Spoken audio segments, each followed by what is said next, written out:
ഓം അഗത്തീശ്വരായ നമ. എല്ലാവർക്കും വണക്കം. ഞാൻ വിനയൻ ഗുരുക്കൾ. പലരും ചോദിക്കുന്ന ഒരു ചോദ്യമാണ്, നമ്മള് ജാതകം നോക്കുന്ന സമയത്ത് ലഗ്നാല് നോക്കണോ ചന്ദ്രാല് നോക്കണോ? ഈ വിഷയം നമുക്ക് നോക്കാം. ഇത് മാത്രമല്ല കുറച്ച് ഇമ്പോർട്ടൻ്റ് ആയിട്ടുള്ള കാര്യങ്ങളും നാഡീ ജ്യോതിഷത്തിലെ ചില കാര്യങ്ങളും ഈ വീഡിയോയിൽ ടച്ച് ചെയ്തു പോകുന്നുണ്ട്. അതിനുമുമ്പ് ഫസ്റ്റ് ടൈം ആയിട്ടാണ് നിങ്ങൾ ഈ ചാനൽ കാണണമെങ്കിൽ ഈ ചാനലിൽ 400-ലധികം വീഡിയോകളുണ്ട്. ഈ വീഡിയോകളിൽ ഓരോന്നിലും ഓരോ സബ്ജക്ട്സ് ആയിരിക്കും, റെപ്പറ്റീഷൻ ഉണ്ടാവത്തില്ല. മാത്രമല്ല പല വീഡിയോകളും കേരള അസ്ട്രോളജിയിലെ വളരെ ഇമ്പോർട്ടൻ്റ് ആയിട്ടുള്ള കാര്യങ്ങളാണ് പറയുന്നത്. കുറേ വീഡിയോകൾ തമിഴ് അസ്ട്രോളജിയിലെ പ്രധാനപ്പെട്ട കണ്ടന്റുകൾ പറഞ്ഞിട്ടുള്ള വീഡിയോകളുണ്ട്. അപ്പൊ നമുക്ക് ഇന്നത്തെ വീഡിയോ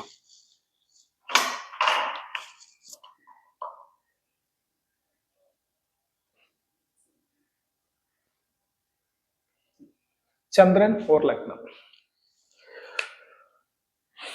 ഒരു ജാതകത്തിലെ നിങ്ങൾ ജനിച്ച സമയത്ത് ഉള്ള ഗ്രഹത്തിന്റെ പൊസിഷനാണ് ഇത്. ഇത് നിയതമാണ്. ഇത് വളരെ കൃത്യമായിട്ട് നമുക്ക് ഒരു പ്രത്യേക ഡിഗ്രിയിൽ നിന്ന് ഗ്രഹം നിൽക്കുന്നത് അളക്കാൻ പറ്റും. യഥാർത്ഥത്തിൽ ഉള്ള ഗ്രഹങ്ങളുടെ അളവ് ഭൂമിയിലെ ഒരു സ്ഥലത്ത് നിന്ന് നോക്കുമ്പോഴുള്ള അളവാണ്. അപ്പൊ ഒരു ഗ്രഹനില നമ്മൾ എഴുതുന്നു. ലഗ്നം, ചന്ദ്രൻ, സൂര്യൻ, ബുധൻ, ശുക്രൻ, ചൊവ്വ, വ്യാഴം, ശനി, രാഹു, കേതു. ഒളിയന കൂടിയുണ്ട്.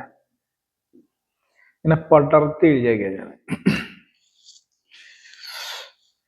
ഇങ്ങനെ നിൽക്കുന്ന ഒരു സമയത്ത് ലഗ്നമാണോ ചന്ദ്രനാണോ ഇമ്പോർട്ടൻ്റ് എന്നാണ് ചോദിക്കുന്നത്. ലഗ്നം മുതലാണ് ഓരോ ഭാവത്തെയും കണക്കാക്കുന്നല്ലോ. 1-ാം ഭാവം, 2-ാം ഭാവം, 3-ാം ഭാവം, ഇങ്ങനെ ലഗ്നം നിൽക്കുന്ന ഡിഗ്രി മുതൽ ഭാവത്തെ നമ്മൾ കണക്കാക്കും. ഒന്ന് ആലോചിച്ച് നോക്കിയേ, 7-ാം ഭാവം ലഗ്നം കൊണ്ട് പറയുന്ന 7-ാം ഭാവം ഇവിടെ ചന്ദ്രൻ കൊണ്ട് പറയുമ്പോൾ 5-ാം ഭാവമായിട്ട് വരും. ചന്ദ്രാൽ 5, ലഗ്നാൽ 7. ഭാര്യയെ പറയേണ്ട സ്ഥാനത്ത് പുത്രിയെ പറയുന്ന അവസ്ഥയാണ്. ഭാര്യയ്ക്ക് പകരം പുത്രി. ലഗ്നം കൊണ്ട് ചിന്തിക്കുമ്പോൾ ഭാര്യയാണെങ്കിൽ ചന്ദ്രൻ കൊണ്ട് ചിന്തിക്കുമ്പോൾ 5ആവുമ്പോഴത്തേക്കും പുത്രനും പുത്രിയാവുമല്ലോ. ഭാര്യ എന്ന് പറഞ്ഞുകൊണ്ടാണ് ഞാൻ പറഞ്ഞത് പുത്രിയാവും. ഭർത്താവിനെ പറയേണ്ട 7-ാം ഭാവം കൊണ്ട് പുത്രനെ പറയുന്നതാവും. അപ്പൊ ഇതിന്റെ പ്രശ്നം എന്ന് പറഞ്ഞാൽ അവിടെ കോൺട്രവേഴ്സി ഉണ്ടാവും. Controversial ideas, conflict of ideas. എന്നാൽ ഇങ്ങനെ നോക്കാനുള്ള ഒരു വിധിയുണ്ട് ചന്ദ്രാല് വെച്ചിട്ട്. അത് നാഡീമുറയാണ്. നാഡീമുറൈ, നാഡി അസ്ട്രോളജി. അവിടെ ചന്ദ്രനെ വെച്ച് നോക്കുന്നത് യഥാർത്ഥത്തിൽ ചന്ദ്രകാരകത്വത്തെ ആണിയാക്കി വെച്ചിട്ടാണ് നോക്കുന്നത്. ഞാൻ പഠിച്ചിട്ടുള്ളത് ഭൃഗുനന്ദി നാഡി മെത്തേഡാണ്. വളരെ വർഷങ്ങൾക്ക് മുമ്പ് പഠിച്ചാണ്. അതില് വ്യാഴത്തെ ആണിയാക്കി വെച്ച് ജീവകാരകനായ വ്യാഴമെന്നും ശുക്രനെ ആണിയാക്കി വെച്ച് ജീവി അല്ലെങ്കിൽ ജീവകാരകൻ സ്ത്രീക്ക് എടുക്കുമ്പോൾ ബാക്കിയുള്ള ഓരോ ഗ്രഹത്തെ വെച്ചിട്ടും ആ കാരകത്വത്തെ ചിന്തിക്കുന്ന ഒരു മെത്തേഡുണ്ട്. അപ്പൊ അത് മാത്രം വെച്ചിട്ടല്ല ഇപ്പോഴും നാഡി പഠിപ്പിക്കുന്നവർ ചെയ്യുന്നത്. നാഡി വിത്ത് പരാശരയൊക്കെ കമ്പൈൻ ചെയ്തിട്ടൊക്കെയാണ് തമിഴ്നാട്ടിലുള്ള നാഡി ബേസ് ചെയ്ത ഏറ്റവും ഫേമസ് അസ്ട്രോളജേഴ്സ് പഠിപ്പിക്കുന്നത്. നമ്മൾ അവരുടെ അടുത്ത് നിന്ന് തന്നെയാണ് ഇതൊക്കെ പഠിച്ചിട്ടുള്ളത്. അപ്പൊ ചന്ദ്രൻ ലഗ്നമാണോ പ്രധാനം എന്ന് വെച്ചാൽ നിങ്ങളുടെ ഭാവഫലം ചിന്തിക്കാൻ ലഗ്നമാണ് വളരെ അക്യുറേറ്റ് ആയിട്ട് വരിക വർഷങ്ങളായിട്ട് നമ്മൾ നോക്കുമ്പോൾ. അപ്പൊ ചന്ദ്രൻ എന്നാൽ ചന്ദ്രനെ അണിയാക്കി വെച്ച് നോക്കുന്ന ഒരു പരിപാടിയാണ് സാധാരണ രീതിയിൽ നിങ്ങൾ ഓൺലൈൻ മീഡിയകളിൽ കൂറ് എന്ന് പറയുമ്പോൾ നിങ്ങൾ നോക്കുന്നത്. അതായത് ഇപ്പോ വാനമണ്ഡലത്തിൽ വ്യാഴം എവിടെ നിൽക്കുന്നു? ശനി, രാഹു, ശനി, രാഹു, കേതു, സൂര്യൻ, ഇങ്ങനെ ഓരോ ഗ്രഹങ്ങൾ നിൽക്കുന്ന സമയത്ത് കണ്ടില്ലേ, ഇവിടെ ഇപ്പൊ വ്യാഴം നിങ്ങൾ നോക്കുമ്പോൾ ലഗ്നത്തിൽ വ്യാഴം ആണ്. അതിന് തന്നെ പല വ്യത്യാസങ്ങൾ പറയുന്നുണ്ട്, പലരുടെയും അഭിപ്രായങ്ങൾ. ഇതിന്റെയൊക്കെ ഏറ്റവും വലിയ പ്രത്യേകത ഇത് ഇവര് എവിടെ നിന്ന് പഠിച്ചു, എങ്ങനെ പഠിച്ചു എന്നുള്ളത് ഇമ്പോർട്ടന്റ് ആണ് കേട്ടോ. എന്തായാലും വ്യാഴം ലഗ്നത്തില്, ചന്ദ്ര ലഗ്നത്തില് നിൽക്കുന്ന ജന്മവ്യാഴം എന്ന് പറയും. ഇവിടെ ലഗ്നാല് 3 വ്യാഴം നിൽക്കുന്നത്. അപ്പൊ ഭാവത്തെ എടുത്തുകൊണ്ട് അവിടെ നൽകും എന്നുള്ളൊരു കോൺസെപ്റ്റ് അവിടെ വരുന്നുണ്ട്. ഉദാഹരണം, 9ാം ഭാവാധിപൻ 3 നിൽക്കുന്ന സമയത്ത് സഹോദരന്മാർക്ക് ഗുണമുണ്ടാവും, ഭൂമി വാങ്ങിക്കും, വസ്തുക്കൾ വാങ്ങിക്കും, വാഹനം വാങ്ങിക്കും, വീട് പണിയാനുള്ള സാധ്യത എന്നുള്ള ഒരു കോൺസെപ്റ്റ് ഇവിടെ പണി. അപ്പൊ നിങ്ങൾ ആലോചിക്കുക, 4 വീട് നിന്ന് ഇവിടെ 9ാം ഭാവാധിപൻ 3ാം ഭാവമായിട്ട് കണക്ട് ചെയ്ത സമയത്ത് സഹോദരന്മാർക്ക് ഗുണമുണ്ടാവുമെന്നും ട്രാവൽ ചെയ്യാൻ സാധ്യതയുണ്ടെന്നും ഭൂമി മാറുമെന്നും ഒക്കെ പറയാം. അപ്പൊ ഇതിനെ കണക്ട് ചെയ്ത് ഈ തരത്തിൽ പറയാം. അപ്പൊ നിങ്ങൾ ആലോചിക്കും 12ാം ഭാവാധിപനാ, അപ്പൊ 12ന്റെ ബലമാണോ 9ന്റെ ബലമാണോ? 12ാം ഭാവാധിപൻ ചാരവശാല് 3 വരുന്ന സമയത്ത് രോഗാരിഷ്ടത ഉണ്ടാവുമെന്നും സഹോദരാദികൾക്ക് രോഗങ്ങൾ ഉണ്ടാവുമെന്നും സഹോദരന്മാർ വിദേശത്ത് നിന്ന് നാട്ടിൽ വരാൻ സാധ്യതയുണ്ടെന്നും ഇങ്ങനെയൊക്കെ കോമൺലി ഫലങ്ങളാണ് പറയുന്നത്. ചാരവശാലുള്ളതും കണക്ട് ചെയ്ത് പറയണം, ദശാബുദ്ധിയായിട്ട് കണക്ട് ചെയ്ത് പറയണം, എത്രാം ഭാവാധിപനാണെന്ന് കണക്ട് ചെയ്ത് പറയണം. അപ്പോൾ ഇങ്ങനെ വരുമ്പോൾ ഇവിടെ ഒറ്റയടിക്ക് തന്നെ ചന്ദ്രൻ വ്യാഴം, ജന്മവ്യാഴം, കടുകഷ്ടകാലം എന്നുള്ളതും ലഗ്നാൽ 3 വ്യാഴം, 9ാം ഭാവാധിപൻ ഭാഗ്യാധിപനായിട്ടുള്ള വ്യാഴം ചന്ദ്രന്റെ മുകളിൽ നിൽക്കുന്നു എന്നുള്ള ഫലം വ്യത്യാസമുണ്ട് എന്നുള്ളതാണ്. അപ്പൊ ഇവിടെ എങ്ങനെ ചിന്തിക്കുന്ന പറഞ്ഞാൽ ഓരോന്നും ചന്ദ്രനെ വെച്ച് ചിന്തിക്കുന്ന ഒരു കാര്യത്തിനും ലഗ്നത്തെ വെച്ച് ചിന്തിക്കുന്ന വേറൊരു കാര്യത്തിനുമാണ്. അവിടെയാണ് ഒരൊറ്റ കീ പോയിന്റ് നിങ്ങൾ എടുത്താൽ മതി. ലഗ്നം ആക്ഷൻ എടുക്കുക. ലഗ്നം എന്ന് പറഞ്ഞാൽ യുവർ ആക്ഷൻസ്, ചന്ദ്രൻ എന്ന് പറഞ്ഞാൽ യുവർ മൈൻഡ്. അപ്പൊ ചന്ദ്രൻ എന്ന് പറഞ്ഞാൽ മെന്റൽ ഫീലിങ്സ്.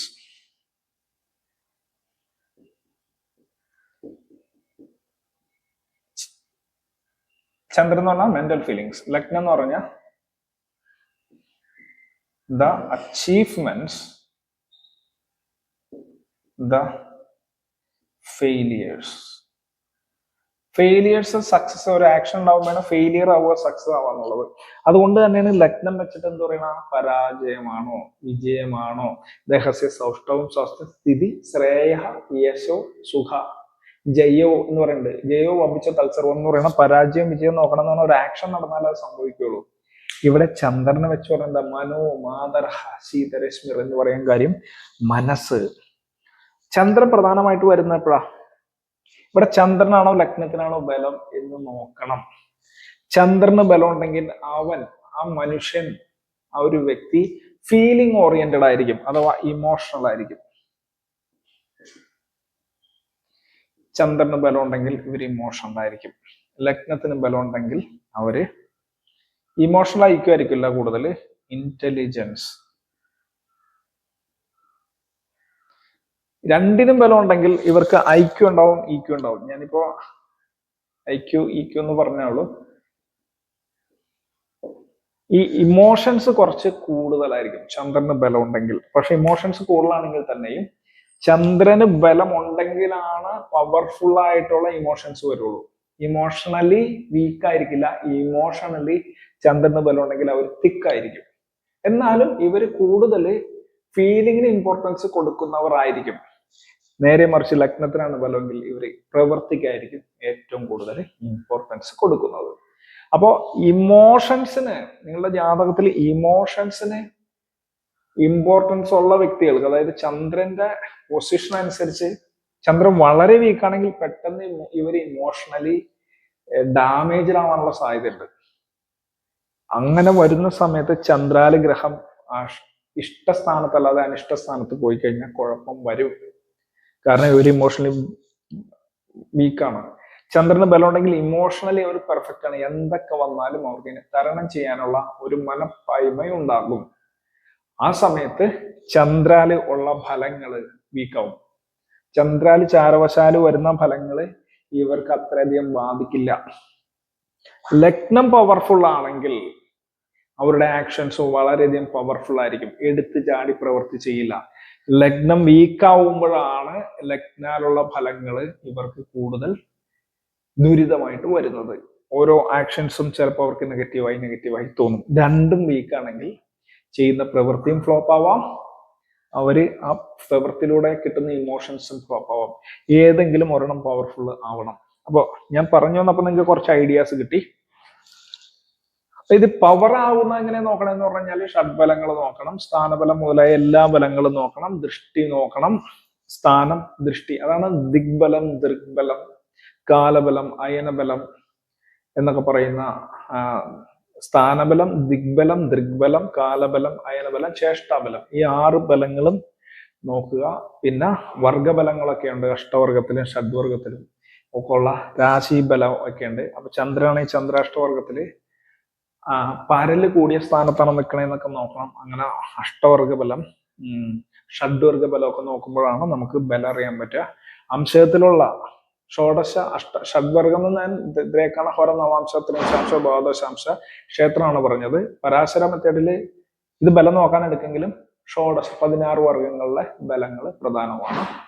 അപ്പൊ അതിൽ തന്നെ നവാംശത്തില് ബലം ഗ്രഹണം അംശകം ബലം, അത് പാരിജാതാംശം നിൽക്കുക, വർഗോത്തമാംശം നിൽക്കുക ഒക്കെ ആണെങ്കിൽ ബലം കൂടുതലാണ്. അത്തരത്തിലും നിങ്ങൾ അതിനെ മനസ്സിലാക്കിക്കൊള്ളണം. അപ്പൊ ചുരുക്കി പറഞ്ഞാൽ ഒരു കാര്യം നടക്കുമ്പോഴുള്ള ഫീലിംഗ് ആയിരിക്കും ചന്ദ്രനെ എടുക്കുക. അപ്പൊ നിങ്ങൾ ചാരവശാലുള്ള ഫലം ഈ മീഡിയയിലൊക്കെ പറയുമ്പോൾ ശരിയായി തോന്നാനുള്ള കാര്യം എന്താ? നിങ്ങൾക്ക് വരാൻ പോകുന്ന ഒരു ഫീലിംഗ്, നെഗറ്റീവ് ഫീലിംഗ് വരാൻ പോകുന്നുണ്ടെങ്കിൽ ആ ഗ്രഹ ഇൻഡിക്കേഷൻസ് കാണിക്കും. പക്ഷെ നിങ്ങൾ എന്ത് പ്രവൃത്തിയാണ് ചെയ്യാൻ പോണ, എന്ത് കാര്യമാണ് നടക്കാൻ പോണത്, എന്ത് ഗുണമാണ് വരാൻ പോണ, എന്ത് ദോഷമാണ് വരാൻ പോണെന്നൊക്കെ ഉള്ളത് എന്തായാലും ലഗ്നം വെച്ച് നോക്കണം. പിന്നെ ഏറ്റവും പ്രധാനം, ഞാനീ പറഞ്ഞ കൺഫ്യൂഷൻ ആവണ്ട, നിങ്ങൾ എന്നെ കണ്ടിന്യൂസ്ലി ഫോളോ ചെയ്യുന്ന ആൾക്കാർക്കാണ് ഇത് മനസ്സിലായിട്ടുണ്ടാവും. ഫസ്റ്റ് ടൈമാണ് നിങ്ങൾ വീഡിയോ കണ്ടെങ്കിൽ മുന്നേ ഇതിനെ പറ്റിയിട്ടുള്ള ഇതിന്റെ കണക്റ്റഡ് ആയിട്ടുള്ള കണ്ടന്റ്സ് ഞാൻ പറഞ്ഞിട്ടുണ്ടാവും. ഇതിങ്ങനെ അപ്ഡേറ്റ് ചെയ്ത് പോയിക്കൊണ്ടിരിക്കുന്ന ഓരോ കാര്യം. ഫസ്റ്റ് തന്നെ ലഗ്നത്തിനാണോ ചന്ദ്രനാണോ ബലം എന്ന് നിശ്ചയിക്കേണ്ടിയിരിക്കുന്നു. എന്നിട്ടാണ് ചന്ദ്രനെ വെച്ച് നോക്കണം, ലഗ്നത്തെ വെച്ച് നോക്കണം. ഇമോഷണൽ ഫാക്ടേഴ്സും അതുപോലെ റാഷണൽ ഫാക്ടേഴ്സും അവിടെ എടുത്ത് നോക്കാനുള്ളത്.